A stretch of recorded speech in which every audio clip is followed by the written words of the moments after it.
And once again, we're at chapter 10, verse 15 of the book of 1 Kings. Continuing. Beside that he had of the merchantmen, and of the traffic of the spice merchants, and of all the kings of Arabia, and of the governors of the country. And King Solomon made 200 targets of beaten gold. 600 shekels of gold went to one target. Notes. Now this is nearly $250,000 per target. Now what is a target? It's not talking about something that you shoot and cause it to fall down. It's not talking about a bullseye. But a target was actually it's a very, very exceedingly large shield. And these things were worth quite a bit. Verse 17. And he made 300 shields of beaten gold. 3 pounds of gold went to one shield. And the king put them in the house of the forest of Lebanon. Notes, these shields were about 20,000 each, not talking about the targets, but the governmental house built in Jerusalem of timber is talking about the governmental house built in Jerusalem of timber from the forest of Lebanon. That's what the second half of verse 17 is talking about. I got to clear my throat. Verse 18. Moreover, the king made a great throne of ivory and overlaid it with the best gold. Notes. Now keep in mind the ivory was solid and then it was overlaid with gold. What a piece of work that must have been. Verse 19. The throne had 6 steps, and the top of the throne was round behind. And there were stays on either side of the place of the seat. And 2 lions stood beside beside the stays. Notes. Now, even though Solomon was a type of Christ, he was just merely a type, a flesh human being. Now, the number 6 is stamped upon his government. The weight of gold paid each year to Solomon was 666 talents. He had 6 steps up to his throne, which stamps imperfection upon all of his glory and splendor. 6 is the number of man, who incidentally was created on the 6th day, and he comes short of 7, which is God's number of perfection. So this tells us that as glorious as was Solomon's reign, he was still a member of the human race, stamped with imperfection, and hence we have all these 6s going all around him. And the reign of Christ will be a perfect 7. It will not fall short of anything. Verse 20. And 12 lions stood there on the one side and on the other side upon the 6 steps. There was not the like made in any kingdom. Notes. Now there is a pretty good chance, most probable, that the Lord gave Solomon the design for all of this, with the number 12 signifying God's government. It is that government which made Israel so prosperous at this time, far, far, far above any other kingdom at that time in the world. Sadly and tragically, they will not keep those things going. Verse 21. And all King Solomon's drinking vessels were of gold, and all the vessels of the house of the forest of Lebanon were of pure gold. None were of silver. It was nothing accounted of in the days of Solomon. Notice, in other words, there was so much gold that they did not even bother to count the silver, even though it was probably in great abundance as well. Verse 22. For the king had at sea a navy of Tarshish with the navy of Hiram. Once in 3 years came the navy of Tarshish, bringing gold and silver, ivory, and apes and peacocks.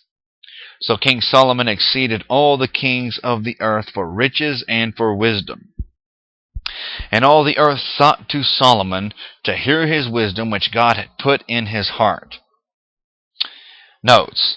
That word heart is not talking about the internal organ, but it's talking more about like the heart of a watermelon or the heart of a pineapple. It's talking about the center of a human being, okay? But anyways, this is indicative of Christ, of whom Solomon was a type, which will be made very, very evident to the entirety of the world in the coming kingdom age. people from all walks of life are going to be seeking the wisdom of Christ. I personally cannot wait to hit him with some hard questions myself. You can find some of that in Zechariah chapter 14, verse 8 through 10. And, there's quite a few other places in the book of Zechariah I have mentioned. Verse 25. And they brought every man his present, vessels of silver and vessels of gold, and garments and armor, and spices, horses, and mules, a rate year by year. Notes, he got these paydays every single year. I'd like to have his payday for half of a week. I'd be loaded for the rest of my life. Anyways, verse 26. And Solomon gathered together chariots and horsemen, and he had 1,400 chariots, and 12,000 horsemen, whom he bestowed in the cities for chariots, and with the king at Jerusalem. Notes, all of this was maintained strictly for the sake of pomp and display. Verse 27. And the king made silver to be in Jerusalem as stones, and cedar made he to be as the sycamore trees that are in the vale for abundance. Notes, now sycamore trees of that time were of very, very extreme value, almost as valuable as cedar trees. Verse 28. And Solomon had horses brought out of Egypt and linen yarn. The king's merchants received the linen yarn at a price. And a chariot came up and went out of Egypt for 600 shekels of silver, and an horse for 150. And so for all the kings of the Hittites and for the kings of Syria did they bring them out by their means. Notes. Now, for many years it was claimed by critics that Hittite kings did not exist at that time. However, excavations in Asia Minor prove that assumption to be completely false. Hittite kings did exist at that time, and as a result of such incidents, most archaeologists presently refrain from making announcements if they excavate something that seems to contradict the Bible, because the Bible turns right back around later and debunks it. Just a little later, as it has proved time and time again, future excavations will prove the Bible to be true.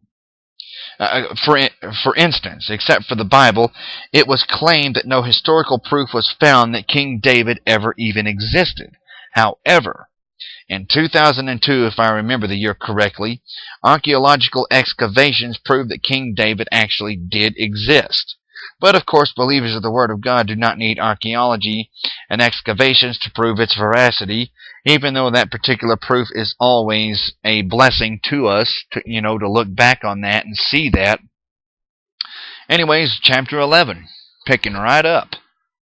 But King Solomon loved many strange women, together with the daughter of Pharaoh, women of the Moabites, Ammonites, Edomites, Zidonians, and Hittites. Notes. Right here we have problems. We have already heard of the multiplication of silver and gold in chapter 10, verse 14 through 25, in defiance of Deuteronomy chapter 17, verse 17, and of the multiplication of horses in chapter 10, verse 27 through 29, in disregard for Deuteronomy chapter 17, verse 16. Well, we now read how the ruin of this great prince was completed by the multiplication of wives, and heathen wives at that. Verse 2.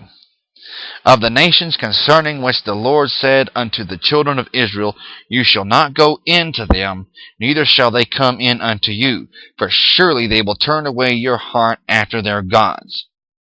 Solomon clave unto these in love. Notes. I kind of read my notes a little bit funny there. I hope y'all can understand that. But basically what I'm trying to say is to disobey the Word of God, he is inviting disaster. We're going to pick that up in chapter 11, verse 3 of the book of 1 Kings. We'll cover that quite readily. Thank you, and God bless.